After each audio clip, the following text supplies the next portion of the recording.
وإذا قرئ القرآن فاستمعوا له وأنصتوا لعلكم ترحمون.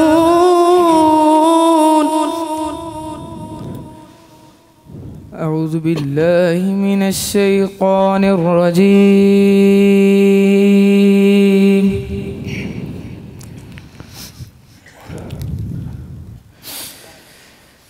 بسم الله الرحمن الرحيم.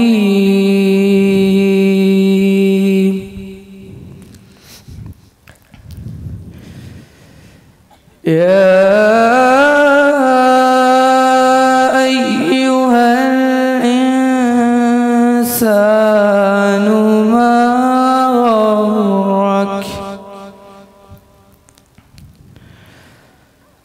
ما غرك بربك الكريم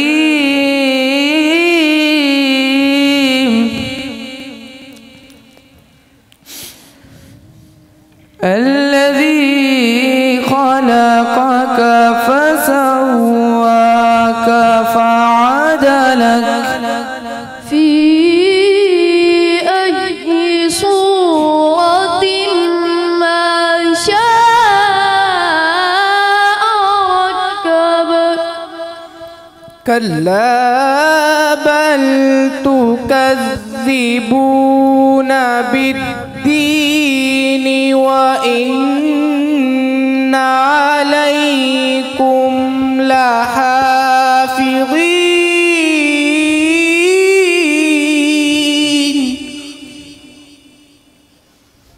كراما كاتبين يعلمون ما تفعلون.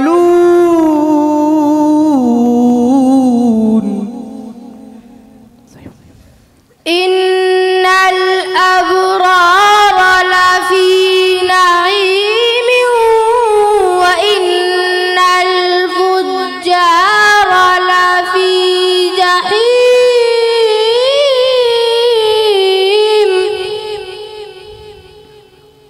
يصلونها يوم الدين وما هم عنها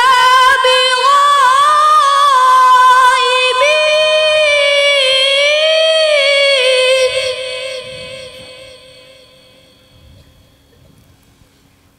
وما أدراك ما يوم الدين ثم ما أدراك ما يوم الدين